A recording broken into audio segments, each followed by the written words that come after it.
el día de hoy vamos a tocar este tema, reencuentro familiar. Vamos a comenzar diciendo que hace más o menos un mes celebrábamos las Navidades y la víspera de este año 2015.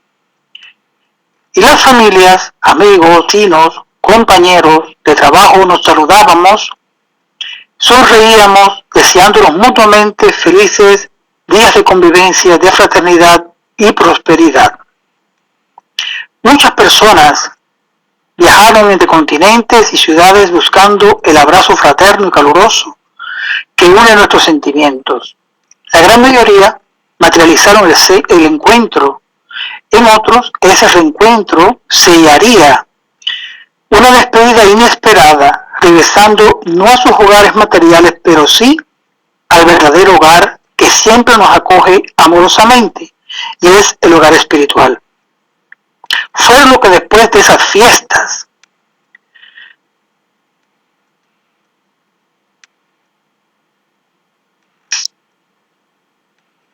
o en víspera de ellas desencarnaron de múltiples formas por accidentes, enfermedades, muertes natural, etc. ¿Cuánto dolor recibieron esas familias y esos amigos con esos acontecimientos inesperados? En los primeros días de este año, la DGT, que es la Dirección General de Tráfico de España, informó que 51 personas murieron en esos días de fiestas navideñas, por lo que podemos imaginar cómo fueron esos días para esas familias. ¿A dónde entonces recurrir en estos momentos, en estos acontecimientos, si una gran mayoría de quienes habitan aún aquí en la tierra viven aún de espalda al encuentro de la realidad espiritual, porque no creen en la inmortalidad del alma, en la vida más allá de esta vida, negando la existencia de Dios, nuestro Padre Creador, porque argumentan que nunca lo han visto? ¿Será que estamos tan ciegos que no vemos la grandeza de Dios?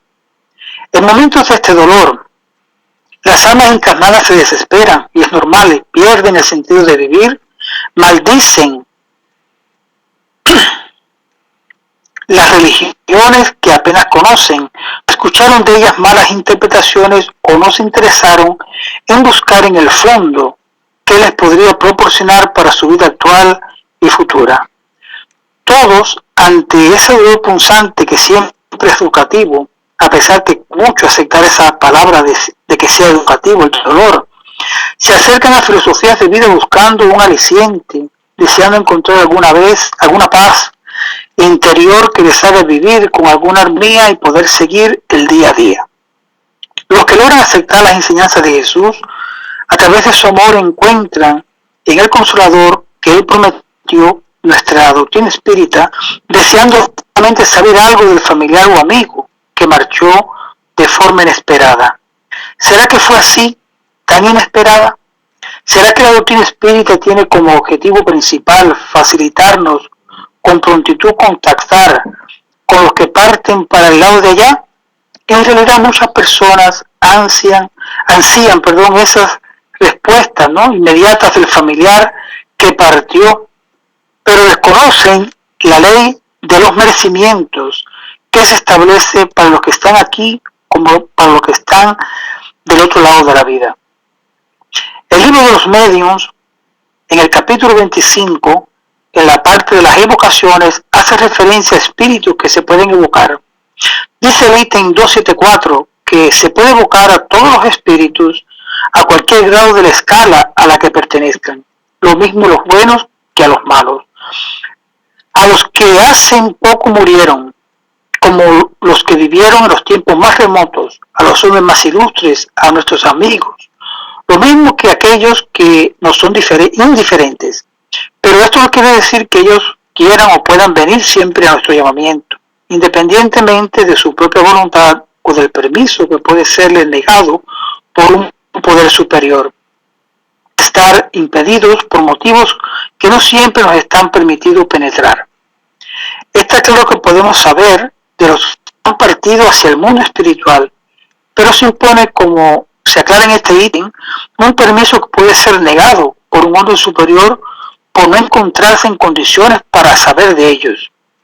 No obstante, debemos tener la tranquilidad y la felicidad de saber que no hay nadie desamparado, el amor de muchos amigos conocidos o no nos esperan a regresar a nuestro verdadero hogar. En momentos de inquietud y nostalgia, podemos brindar esclarecimientos y muchos para ayudar a las personas con este magnífico libro del Evangelio según el Espiritismo que estamos viendo ahora, ahí en pantalla. Para calmar ese desespero, invitándolos a la reflexión, diciéndoles que la muerte no existe, que la vida continúa, y recordarles en el Evangelio de Marcos, capítulo 12, versículo 27, lo siguiente, cuando nos dice, Dios no es Dios de muertos, sino Dios de vivos, por eso vosotros erráis mucho. Podemos argumentarles con propiedad que la estancia física es un pasaje fugaz en la vida eterna del espíritu inmortal, que los lazos familiares no se rompen, al contrario, se estrechan y perduran para siempre con nuestras conquistas personales, que la familia no es solamente la consanguínea en ese concepto estrecho y pudimos decir también egoísta en la que nos comportamos, pues la familia es la familia universal y que todos somos hermanos en común. ¿Qué ello entonces ver así la vida? Estos conceptos, sin lugar a dudas, hacen que las personas entonces reflexionen de una manera diferente y pueden buscar un aliciente para hundirse en el dolor. Pues este libro al que hicimos referencia, el Evangelio según el Espiritismo, nos cuenta en el capítulo 4 los lazos de familia fortalecidos por la reencarnación y quebrados por la unicidad de la existencia, ítem 18, que los espíritus en el espacio forman grupos o familias unidas por el afecto, la simpatía y la semejanza de inclinaciones. Esos espíritus felices, porque están juntos, se buscan. La encarnación solo les separa momentáneamente, porque después que vuelven a la erraticidad, se siguen en la encarnación, donde se reúnen en una misma familia o en un mismo círculo, trabajando en conjunto para su mutuo adelanto. Si algunos están encarnados y otros no están menos unidos por el pensamiento. Los que están libres velan por los que están cautivos. Los más adelantados procuran hacer progresar a los rezagados. Después de cada existencia, han dado un paso en el camino de la perfección. Cada vez menos unidos a la materia, su afecto es más vivo, por el hecho mismo de ser más puro y que ya no es turbado por el egoísmo ni por las nubes de las pasiones. Fíjense entonces qué intercambio tan lindo de fraternidad tenemos entre los dos mundos, el material y el espiritual. Este ítem nos da el aliciente para aceptar la partida de nuestros amigos o familiares hacia el mundo espiritual, que es nuestra verdadera casa. Cuando pensaba entonces preparar este pequeño trabajo, recordé una experiencia de hace unos 3 años o un poco más, participando en las clases del chat de la Federación Espírita Española, que como saben ustedes pues tienen actividades lunes, miércoles y jueves a las 22:30 Se trata de una chica brasileña que entró al canal desesperada, muy abatida por la pérdida de su hijo en un accidente. Su querido hijo, de unos 20 y pocos años, le gustaba la música y tocaba la guitarra, pertenecía a un grupo, y al salir de un ensayo en el que se preparaba para su próximo concierto, junto a otro amigo que tocaba la batería, tuvieron un accidente de coche. Conducía el amigo y los dos desencarnaron. Esta madre estaba muy triste y después de indagar a medios que cobran para intentar saber algo de su hijo, hacer misas, rituales, etc., entró en nuestro canal con la idea de buscar un poco de paz y orientación. Nosotros tratamos de tranquilizarle invitándola a orar, que es lo que tenemos que hacer, y hay que calmar esa insistencia de saber cómo estaba su hijo en el mundo espiritual. Entonces le dijimos que nadie se encuentra olvidado allí, porque todos nosotros tenemos un guía espiritual y amigos que nos auxilian cuando llegamos al mundo espiritual. Todos ellos son trabajadores amorosos de Jesús. También le comentamos que existía un proceso de adaptación a regresar a la nueva vida y que no era así tan fácil querer tener comunicación con su hijo. Ella escuchaba y escuchaba, pero empezó a acariciar, pensar que tal vez si ella regresara al mundo espiritual sería la solución apropiada para reencontrarse con su hijo tan querido y no tener que esperar más tiempo, porque la ausencia de ese hijo era insoportable. Y rápidamente entonces le dijimos que eso sería el mayor error, porque los reencuentros se realizan de forma espontánea. Pero ella, la pobre, no entendía. Claro, estaba ofuscada con su dolor y no se encontraba receptiva a nuestras palabras. Le dedicamos muchas conversaciones por teléfono, por el Skype, esa arma que tenemos tan buena ahora en internet, ¿no? Que nos hace comunicar en cualquier momento, a cualquier distancia. Y poco a poco ella se fue desligando de entrar a las clases del canal y nunca más supimos de ella. Por eso, aprovechando ese recuerdo que me vino a la mente preparando este trabajo, de esta experiencia y ajustándonos al tema que traemos hoy de reencuentro familiar, quiero presentar un ejemplo que el codificador Allan Kardec nos dejó en el libro El cielo y el infierno, según la justicia divina. Es en la segunda parte donde vamos a encontrar muchos relatos de diferentes situaciones en las que nosotros regresamos al mundo espiritual y cómo después nos sentimos ahí.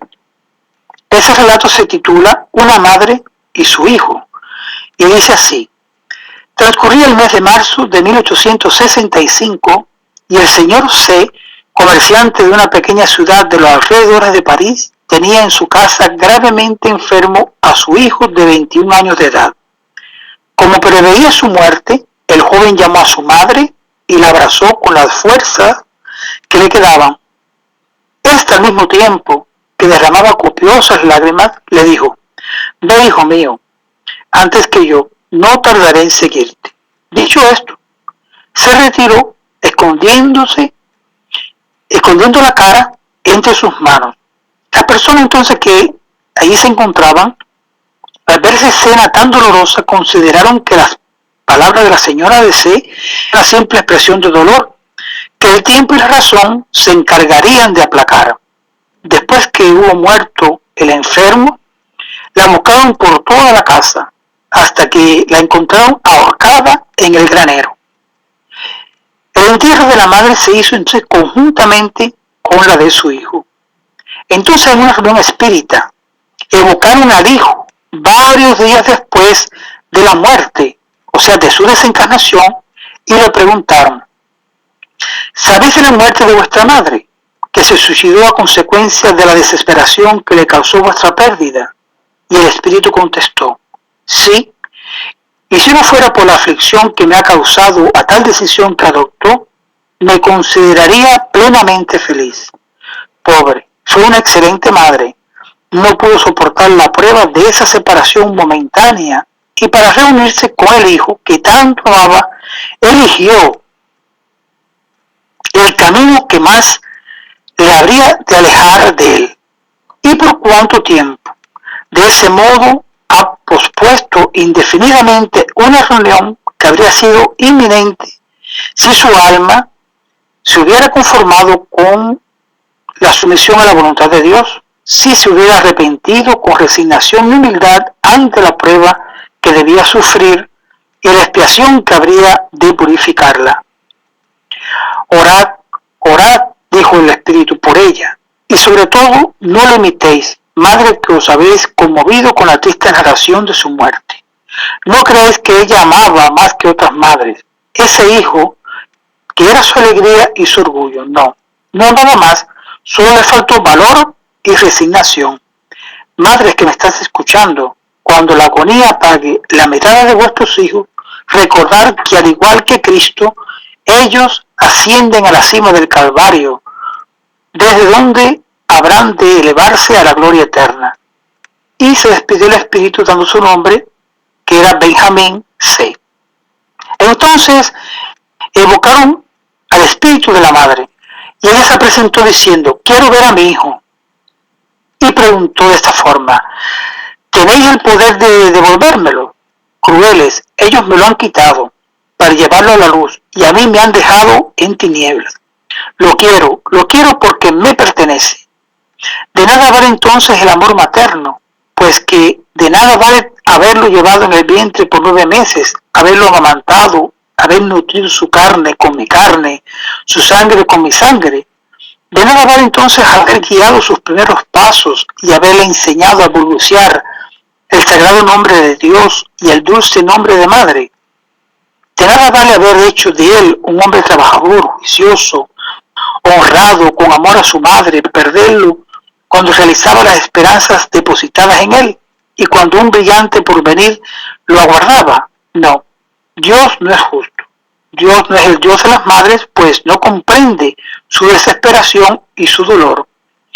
Y cuando me entrego a la muerte para no separarme de mi hijo, me lo arrebatan de nuevo. Entonces ella empezó a lamentarse diciendo, hijo mío, ¿dónde estás? Entonces el evocador de la reunión espírita se pronunció hacia la madre y le dijo, compartimos vuestro dolor. Sin embargo, habéis buscado un penoso recurso para reuniros con vuestro hijo. El suicidio es un crimen a los ojos de Dios y deberíais saber que Él castiga todas las infracciones de sus leyes. No poder ver a vuestro hijo constituye vuestro castigo. Entonces la madre volvió a decir, no, yo consideraba que Dios era mejor que los hombres. No creía en su infierno, sino en la reunión eterna de las almas que se habían amado como nos amamos nosotros. Me equivoqué. Dios es justo, no es justo ni bueno, puesto que no comprendió la dimensión de mi dolor ni la de mi amor. Oh, ¿quién me devolverá a mi hijo? Lo habré perdido para siempre. Piedad, piedad, Dios mío. Ella decía así, estaba lamentándose. Y entonces el evocador de la reunión volvió a decirle a ella, vamos, calme vuestra desesperación. Considere que si hay un medio de volver a ver a vuestro hijo, no es blasfemando contra Dios, como lo lograréis. En vez de atraer su misericordia, os hacéis merecedoras de mayor severidad. Y entonces la madre contestó de esta manera, me han dicho que no volvería a verlo, y comprendí que lo habían llevado al paraíso. Y yo entonces pregunto, ¿estoy en el infierno? ¿En el infierno de las madres? Porque ese infierno existe, lo contemplo sin cesar. El evocador, en esa conversación amistosa de reflexión con el espíritu de la madre, le vuelve a decir, creedme que vuestro hijo no está perdido definitivamente. Por cierto, volveréis a verlo, pero es preciso que lo merezcáis mediante la sumisión a la voluntad de Dios. Al paso que la rebeldía podrá postergar indefinidamente ese momento. Escúchame bien, Dios es infinitamente bueno, pero también es infinitamente justo. Por consiguiente, nadie recibe un castigo sin motivo. Si en la tierra os ha impuesto grandes dolores, es porque los merecéis. La muerte de vuestro hijo era una prueba para vuestra resignación. Lamentablemente, habéis fracasado cuando estabais en vida, y he aquí que después de muerta fracasáis de nuevo. ¿Cómo pretendéis que Dios recompense a sus hijos rebeldes? Él con todo no es inexorable, y siempre acepta de buen grado el arrepentimiento del culpable. Si hubieses aceptado sin quejaros, y con humildad la prueba de esta separación momentánea, si hubieses esperado con paciencia el instante en que Dios dispusiera llevaros de la tierra a vuestro ingreso en el mundo espiritual donde os halláis, habríais visto de inmediato a vuestro hijo. Y él os hubiera recibido con los brazos abiertos. Habríais tenido la dicha de verlo radiante después de la ausencia. Pero lo que hiciste, y aún ahora hacéis, coloca entre tú y él una barrera. No lo consideréis perdido en las profundidades del espacio, no. Él se encuentra más cerca de ti de lo que tú supones. Sucede que un velo impenetrable lo oculta a vuestra vista. Él os ve y os ama siempre. Lamenta la triste situación en que habéis caído por vuestra falta de confianza en Dios y aguarda ansiosamente el momento feliz en que se le permitirá hacerse visible a ti. Abreviar o retardar la llegada de ese momento solo de ti depende. ora a Dios y decid conmigo: Dios mío, perdóname por haber dudado de vuestra justicia y de vuestra bondad, y si me habéis castigado, reconozco que lo he merecido. Dignado aceptar mi arrepentimiento y mi sumisión a vuestra santa. La madre entonces terminó diciendo de esta manera: qué luz de esperanza que acabáis de hacer asume a mi alma, y sea como un resplandor en la noche que me rodea. Muchas gracias, voy a orar. Adiós. Y se despidió. El relato entonces termina con un esclarecimiento diciendo así: la muerte, incluso por suicidio, no ha producido en este espíritu la ilusión de suponer que sigue vivo. Tiene perfecta conciencia de su estado, cuando para otros el castigo consiste en esa ilusión, provocada por los lazos que las vinculan al cuerpo.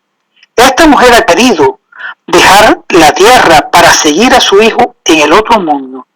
Era necesario que supiese que estaba en este mundo para ser castigada mediante la imposibilidad de encontrarlo allí.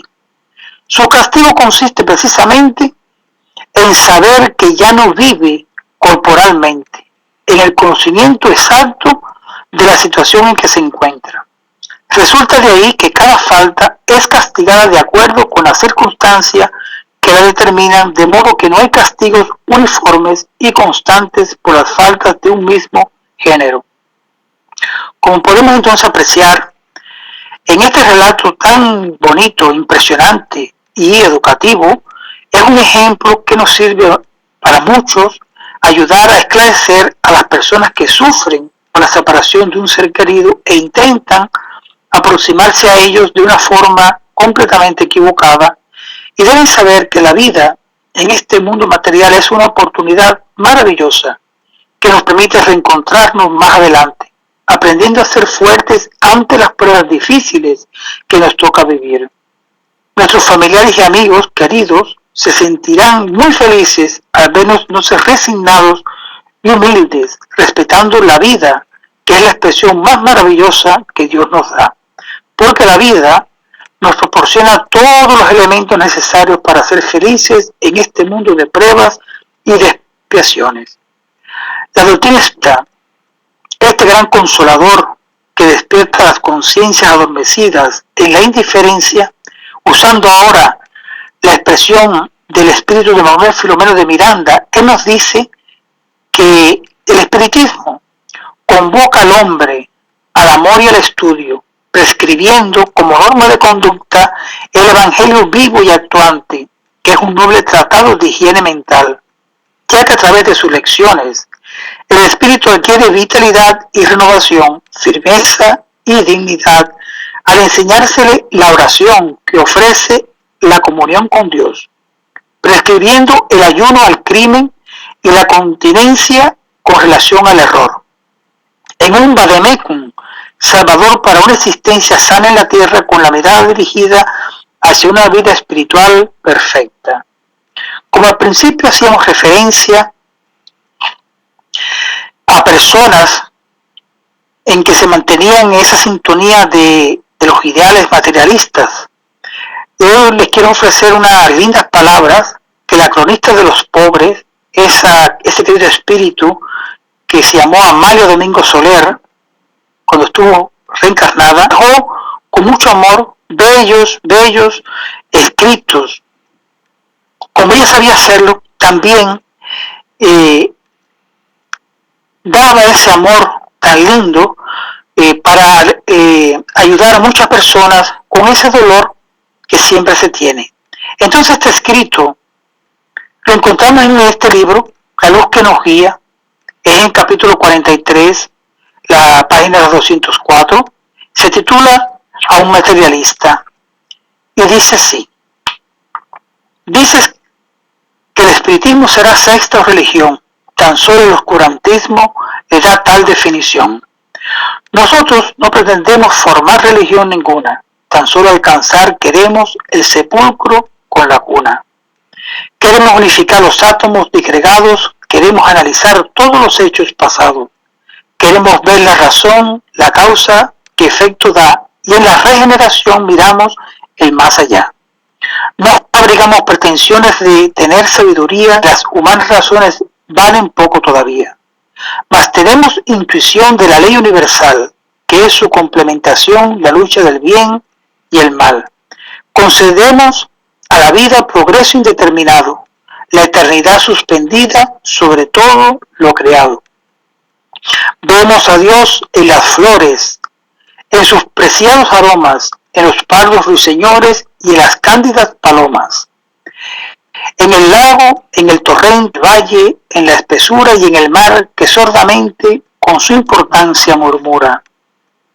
Y en las olas, en la arena, corren tras de un algo en pos, hallamos la prueba plena de la grandeza de Dios. Mas no le hacemos altares, ni en ídolos le adoramos. Nuestros templos son los mares y los mundos que admiramos.